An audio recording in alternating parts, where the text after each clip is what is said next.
Les agents du Grand Hôtel Kinshasa sont en colère pour n'avoir pas été payés pour le mois de février. Ils exigent le départ de leur DG et son comité. Don Bosco, Amis de jeunes, ces centres encadrent les jeunes femmes et leur offrent l'occasion d'apprendre plusieurs métiers. Restauration, hôtellerie, etc. sont les branches d'apprentissage. Antena, le journal, Dieu merci, Nzob Mabiala.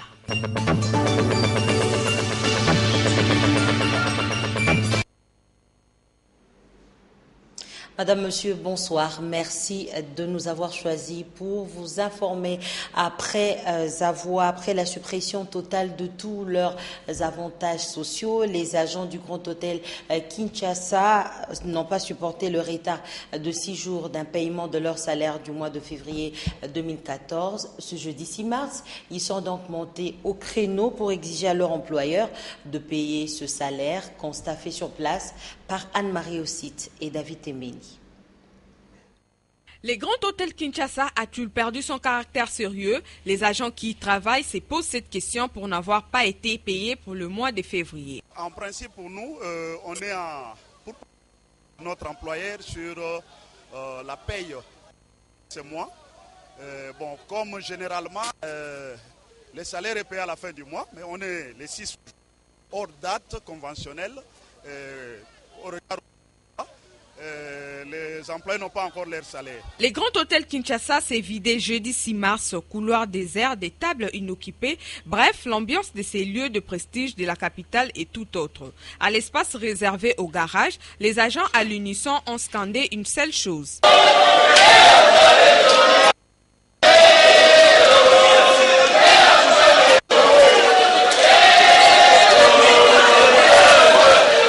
Les problèmes, ce n'est pas seulement le retard des salaires de 6 jours, mais la suppression des avantages sociaux laissés par le comité Mundabi décédé. Il y a plusieurs opportunités qui sont supprimées. Nous n'avons plus de heures supplémentaires, ni prime des risques. Sur Terre, il n'y a qu'une race humaine. Il existe de bons et de mauvais. Ici, le noir a été, selon les agents, bon. Et puis nous vous disions hier que le verdict est enfin tombé sur l'affaire mettant en cause le ministère public, les partis civils Ntawa et Drolia contre le pasteur Denis Lessi et consorts. La cour militaire de Kinshasa Gombe, siégeant en matière répressive, a condamné Denis Lessi à 15 mois de servitude pénale principale, adjudant Kassongwa 3 ans et Okuni Motiri, le sosie du chef de l'État, à 12 mois. C'était au cours de l'audience tenue au siège de cette juridiction dans la commune de la Gombe. Sylvain Kapombo Osengele, reportage.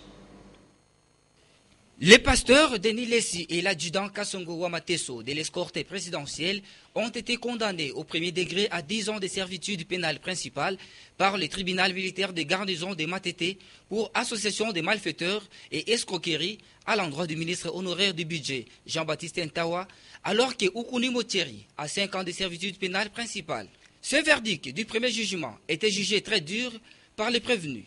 Voilà pourquoi ils ont interjecté appel à la cour militaire de Kinshasa en vue d'obtenir gain de cause. Au cours de cette audience, essentiellement des prononcés, les prévenus ont été heureux de voir leur peine allégée. Statuant contradictoirement à l'égard de toutes les parties au procès, la Cour a exempté les prévenus de la charge de l'association des malfaiteurs, mais les a condamnés pour escroquerie, incitation des militaires et violation des consignes. Le pasteur Denis Lessi est condamné à 15 mois de servitude pénale principale, le prévenu Kassongo à 3 ans et les sosies du chef de l'État Okuni Motiri à 12 mois. Une satisfaction pour les fidèles de l'Arche de Noé venus nombreux pour soutenir leur pasteur.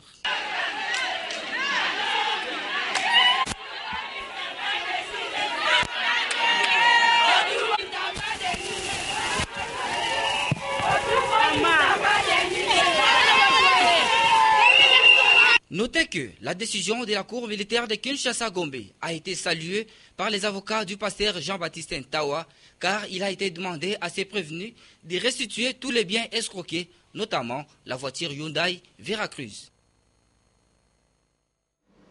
Et toujours dans le même registre, les audiences foraines des tribunaux de garnison militaire de Kinshasa dans le cadre de l'opération Likofi 2 se poursuivent. Le mardi 4 mars, le tribunal de garnison militaire de Matete assiégé à Kingabwa, il y a rendu son verdict sur l'affaire mettant en cause le ministère public, la partie civile Kidima contre les prévenus Mpeza Pozo Mpoi Shungu poursuivis pour violence des consignes et meurtre, encore une fois, à Sylvain Kapomobo Sengele. Sous un soleil accablant, les habitants de Kingabwa dans la commune de Limete n'ont pas voulu rater ces moments importants qui n'est autre que le verdict du tribunal militaire des garnisons de Kinshasa. Tout est parti de la confrontation des policiers Batista et Jérémy, tous deux accusés de meurtre et de violation des consignes. L'audition des 4 témoins à charge a confirmé le brigadier Batista comme le meurtrier d'un paisible citoyen après l'abandon de son poste de service avec sa complice Jérémy. Après l'examen des faits reprochés à ses prévenus, le tribunal a dans son jugement condamné le brigadier Mpeza Pezo, alias Batista, à 10 ans de prison pour violation des consignes et à la peine de mort pour meurtre. Pour sa part, le prévenu Jérémy Mpoi Shungu a écopé 10 ans de servitude pénale principale et un frais de 70 000 francs congolais comme droit d'instance. À en croire le tribunal, une somme de 100 000 $ américains sera restituée à la partie civile Kidima par les prévenus à titre de dommages et intérêts. S'agissant du dossier commissaire principal Marron et brigadier Akosa, le ministère public a requis 6 mois avec substitut de 3 mois contre les prévenus.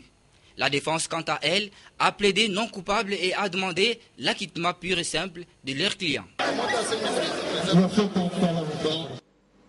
Dans un autre registre, le dialogue politique, selon l'esprit et le texte de l'accord cadre d'Addis Abeba, c'est ce que continue de réclamer l'Union des Républicains, parti cher à Norbert Louyeye. Ce dernier l'a déclaré mardi dernier au cours d'une conférence de presse animée au siège du parti. Les détails avec Dan Moumad. Le nouveau dialogue politique demeure l'unique voie indiquée par l'accord cadre d'Addis Abeba pour parvenir à une paix durable en République démocratique du Congo. C'est la déclaration faite par Norbert Louyeye, président du parti Union des Républicains. La meilleure solution et la voie durable se trouve dans le dialogue politique. Même les problèmes régionaux, il est difficile de les résoudre sans donner la solution aux problèmes internes qui est politique. L'accord cadre et la résolution 2098 ont donné d'abord la priorité au dialogue politique. C'est dans cette voie que repose la paix, la sécurité en République démocratique du Congo et le développement. 2 personnalités sont le mieux placées pour organiser et présider ces dialogues. L'Union des Républicains demande à M. Martin Kobler que Mme Mary Robinson d'améliorer sa façon de travailler et d'aller tout droit au but, c'est-à-dire d'organiser ces dialogues politiques. L'Union des Républicains compte organiser un meeting de clarification dans les prochains jours à l'intention d'un grand nombre de ses partisans. Et à l'hôtel du gouvernement, le Premier ministre Augustin Matata Ponyo s'est entretenu ce jeudi 6 mars avec l'ambassadeur des États-Unis en République démocratique du Congo, James Swan. Les échanges ont tourné autour de la question sécuritaire à l'est de la République démocratique du Congo et sur le processus électoral. Jean-Louis Miaswekama. James Swan chez le Premier ministre ce 6 mars 2014. Parmi les sujets qui sont abordés entre le Premier ministre et son hôte, les élections. Et on a mis l'accent sur, suite à l'adoption du budget, l'importance d'un financement aux élections nationales et d'autres élections prévues. Mais en même temps de l'importance d'assurer que les ressources décaissées pour organiser ces élections soient bien gérées et gérées dans la transparence. Nous sommes d'accord avec Kinshasa, avec la population congolaise quant à l'importance primordiale de l'organisation des élections selon la Constitution de la République. Et nous avons contribué en 2006, nous avons contribué aussi en 2011 Et nous sommes en train d'évaluer maintenant dans quelle mesure on peut aussi aider à l'organisation des élections pour cette séquence envisagée d'ici 2016. Les États-Unis se sont engagés à contribuer financièrement au projet INGA 3. Ils ont fait marche arrière, précision de l'ambassadeur américain. Nous avons eu bien évidemment des conversations avec les hauts responsables au Congo quant à ce thème. Et nos représentants à Washington sont toujours en train d'examiner dans quelle mesure on peut y contribuer. Les rebelles centrafricains de la Séléka ont traversé la frontière de la RDC. Les États-Unis désapprouvent cet acte.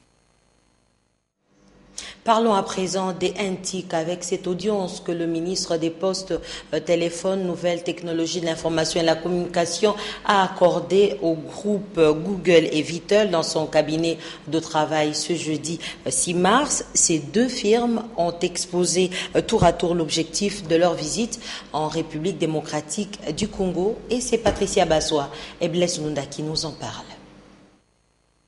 Le moteur de recherche le plus visité au monde veut s'installer en République démocratique du Congo.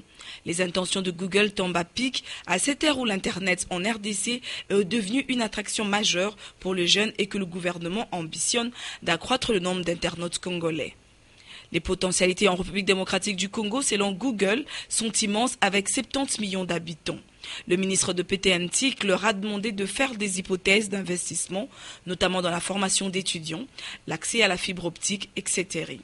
La seconde audience a été accordée à Viettel. Ce groupe vietnamien veut devenir le 6e opérateur du GSM en République démocratique du Congo. La RDC étant un marché immense avec 20 millions d'abonnés, pour 5 réseaux, Viettel n'a plus qu'à se procurer d'une licence 2G et 3G qui lui coûtera 80 millions de dollars. Des recettes pour les caisses de l'État, sans compter les frais annexes. Les nouvelles technologies, on en parle, mais pour bien les maîtriser, il faut une formation. Voilà pourquoi le général Marcelin Lukama, aux côtés du colonel Nicolas Lovlas, du Bureau de coopération militaire des États-Unis, a inauguré mercredi 5 mars le laboratoire de langue anglaise au groupement des écoles supérieures militaires Ngalema. L'objectif est d'accroître les compétences du personnel militaire des forces armées de la République démocratique du Congo qui parle anglais. Les détails avec Eric Izami.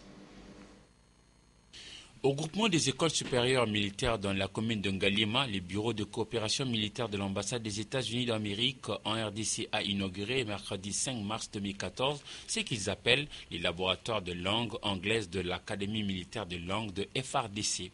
Comme le veut la constitution de la RDC, certes la langue officielle de FARDC tout comme celle de la RDC est le français, mais ce programme d'anglais vise à former du personnel militaire congolais ayant de compétences suffisantes en anglais pour suivre une formation technique et professionnelle aux États-Unis d'Amérique et également permettre la communication avec le pays anglophone partenaire. Avec un matériel pimpant neuf, doté d'un programme moderne, les instructeurs militaires peuvent désormais, avec les logiciels installés, dispenser des cours aux militaires apprenants pour apprendre la langue de Shakespeare. Les FARDC ont repris depuis peu à participer à des opérations de pacification à l'étranger. C'est ainsi que ce programme va aider le militaire de FARDC à développer également des relations bi- et multilatérales avec les armées de pays anglophones.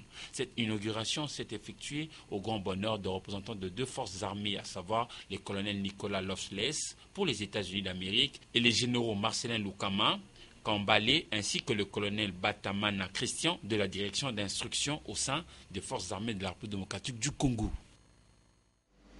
Nous vous emmenons à présent sur l'avenue du 24 novembre pour vous dire que le centre de formation professionnelle des filles Don Bosco offre une seconde chance à la jeunesse féminine désœuvrée. Les différents métiers enseignés permettent à toute jeune fille qui en bénéficie de se prendre en charge. Et tout dans ce reportage signé Lisette Manou, Natacha Bomongo et Pepito Matondo. Ce centre, érigé par deux sœurs salusiennes sur l'initiative d'une d'elles, de la nationalité autrichienne Hildegard Islamer. Il apprend aux filles en situation difficile ou normale de métiers comme la boulangerie, la pâtisserie, la restauration, l'hôtellerie, l'esthétique et la coiffure. Certaines d'autres, elles, viennent de l'orphelinat de Sangamamba. Elle s'est rendue compte que la femme a été négligée dans ce pays.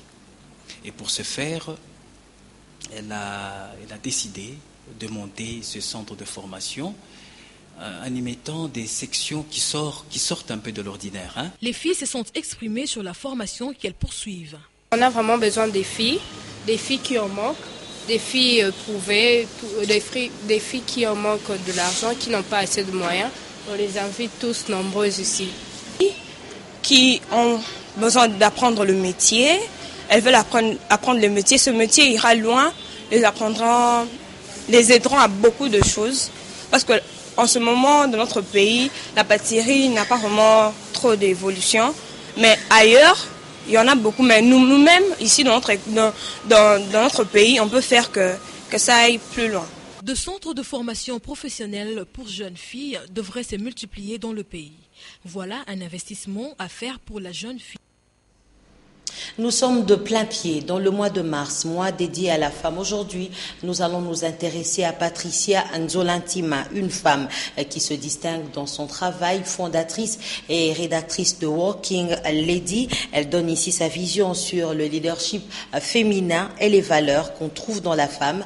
Nadia Colin-Fouca et Juzen Belebele l'ont rencontrée et nous la font découvrir. Patricia Nzolantima est une femme congolaise hyperactive aux multiples facettes. Elle se donne corps et âme dans son travail. Après ses études de droit et marketing, elle s'est lancée dans le monde des affaires. Passionnée pour son pays, la République démocratique du Congo, et soucieuse de voir émerger, Patricia Nzolantima s'est sentie dans l'obligation d'apporter sa pierre à l'édifice national. Outre ce multiple casquette, Patricia Nzolantima est également fondatrice et rédactrice en chef du magazine international Working Lady. Cette revue traite essentiellement des valeurs de femmes. Parce qu'un leader, c'est une personne qui a de la compassion pour les autres. Un leader, c'est une personne qui est altruiste, qui ne pense pas seulement à lui, mais aux autres, à sa communauté, de changer les choses. Vous voyez? Et donc, c'est pour cela, pour moi, j'ai misé sur l'inspirationnel. En lisant les histoires de toutes ces femmes qui sont des modèles, le magazine, nous mettons vraiment en avant toutes ces femmes, ces héroïnes dans l'ombre. Patricia Nzolantima est de celles qui aujourd'hui mobilisent pour encourager l'entrepreneuriat de jeunes et de femmes en Afrique en général et en RDC en particulier. C'est dans cette optique que Working Lady va organiser un forum international à Kinshasa sur les leaderships féminins qui se tiendra les 13 et 14 mars au Fleuve Congo Hotel. Dans un autre registre, à Lingwala, une des 24 communes de la capitale Kinshasa, la population exhorte l'autorité urbaine de faire réhabiliter l'avenue Nyangwe. Cette voie autrefois asphaltée donne du fil à retordre aux automobilistes à cause des nids de poules et crevasses. Le constat de cette avenue délabrée avec Lydia Elambo, Damien Maungo et Anne-Marie Ossite. L'une des acteurs phares de la commune de Lingwala, Nyangwe, n'est plus que l'ombre d'elle-même. Cette route se dégrade petit à petit jusqu'à être impraticable. L'avenue Nyangwe, en effet, traverse la commune de Lingwala de bout en bout, où il est ri à 24 novembre. Sur cette chaussée, les trous sont innombrables. Les nids de poules se transforment en lacs artificiels à chaque pluie et la circulation des véhicules est difficile. L'office de voirie et de nage est passé par ici, mais rien n'a été fait. Il faut que l'on puisse nous construire une tranchée pour permettre le passage des eaux. Ici, ça ne va pas, on ne sait vraiment pas passer. Que des nids de poules, de crevasses qui ne permettent pas la bonne circulation de véhicules et de personnes, surtout lorsqu'il pleut. Les automobilistes qui empruntaient cette voie ont profité de la présence de notre caméra pour interpeller l'autorité urbaine. Nous ne savons vraiment pas ce que pensent les autorités à propos de cette route Nyangwe à Lingwala. Nous voyons tout le jour nos lames se casser. Même le véhicule le plus réputé, solide, s'en trouve être perturbé pour passer. Nous demandons à l'autorité de nous venir en aide et de faire réparer cette route. Au nom de la révolution de la modernité, les riverains exhortent l'autorité à faire réparer cette avenue de Lingwala pour faciliter la circulation des véhicules, surtout ceux de transport en commun. Parlons sport à présent. Le président de la Fédération congolaise de judo, Francis Bimwala, a échangé avec le ministre des Sports, Banza Moukalai, sur la situation qui prévaut au sein de sa fédération. Autre détail avec Patrick Borel-Mukendi et Rigo Moulopo dans ses propos recueillis. C'est le président de la Fédération nationale congolaise de judo qui est venu rendre visite au ministre de la Jeunesse et des Sports.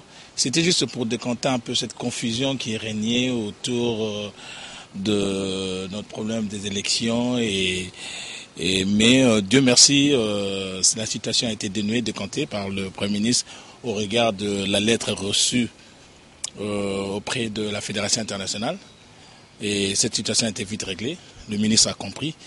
Et j'espère qu'on peut maintenant vaquer à nos occupations calmement et qu'il n'y ait plus de problème. J'ai aussi accepté les conseils qu'il m'a prodigués, étant que ministre, étant qu'aussi parent, parce que je l'appelle papa, par respect. Et je demanderai à nos amis judokas et nos amis du comité olympique que c'est fini, quoi, c'est clos.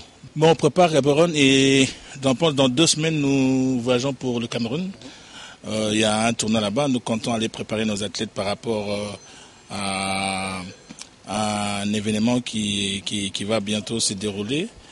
Et puis il y a Gaborone, il y a aussi le jeu au niveau du Congo-Brazzaville.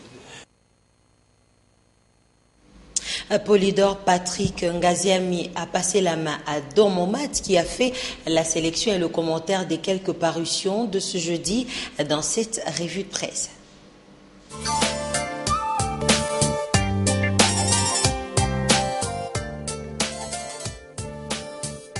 Très heureux de vous retrouver encore une fois pour parcourir ensemble le journal paru ce matin à Kinshasa.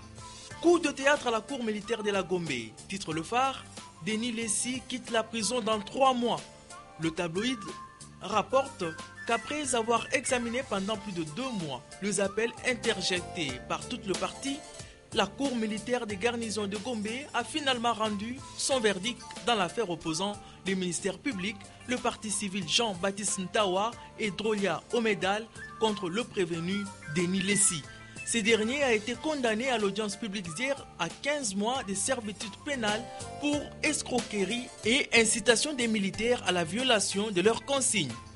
Toutefois, renchérit Forum de Zas, le responsable de l'église Arche de Noé, qui a déjà passé 11 mois en prison sur le 15 reconnu en appel, devra restituer à Jean-Baptiste Ntawa $62 000 dans 8 jours et $33 000 à Drolia Oumedali dans 3 mois.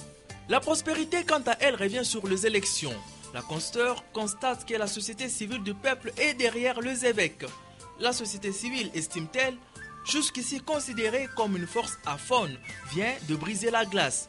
Quelques jours seulement après l'importante déclaration des évêques catholiques sur le processus électoral, la société civile du peuple, par la voix de son président, est revenue à la charge, félicitant la démarche de l'Église catholique en ce qui concerne particulièrement l'idée d'accompagner par la prière la formation à l'éducation civique. Elle invite en outre la communauté internationale à s'impliquer davantage dans l'appui financier et logistique des prochaines élections et les gouvernements de prévoir un budget conséquent pour la réussite des joutes électorales. 2 émissaires de l'Union européenne en mission en RDC et au Rwanda annoncent la référence plus. Le commissaire européen au développement, Andris Piebalgs, et le ministre belge de la coopération au développement, Jean-Pascal Labilé, ont entamé depuis lundi soir une visite dans les 2 pays précités pour aborder les questions liées à la pacification et à la construction durable de la région des Grands Lacs après des décennies de troubles. Après le retour de la paix à Béni, l'observateur mentionne à sa une, le PAM apporte l'assistance alimentaire à plus de 74 000 personnes. Le programme alimentaire mondial PAM, rapporte le journal, a démarré il y a quelques jours la distribution de nourriture à plus de 74 000 personnes affectées par les conflits armés dans les territoires des Béni, dans la province du Nord Kivu. Terminons cette revue de presse avec le Dépêche de Brazzaville qui titre à sa une « Électricité Inga 3 suscite toujours l'intérêt des partenaires ». La première phase du projet dit Inga 3 a notamment suscité l'intérêt de l'Afrique du Sud et du Nigeria qui feront partie des premiers bénéficiaires de l'énergie qui y sera produite. C'est tout pour ce soir, alors tout, bonsoir chez vous.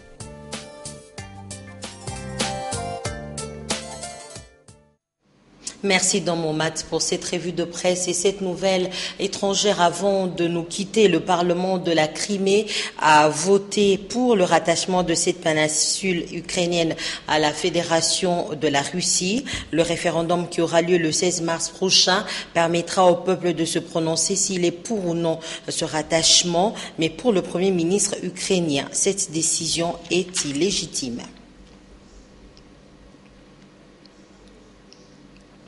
Voilà, c'est donc par ici que nous mettons un terme à ce journal. Merci à vous tous qui nous avez suivis à partir de Mogadiscio. J'espère vous retrouver demain à 19h pour la grande édition du journal télévisé, mais à 7h30, 10h, 12h, vous retrouverez Nadia Koulenfouka à 16h pour le journal en lingala, Magali Sissi. Restez branchés au programme d'Antenne A et bonsoir.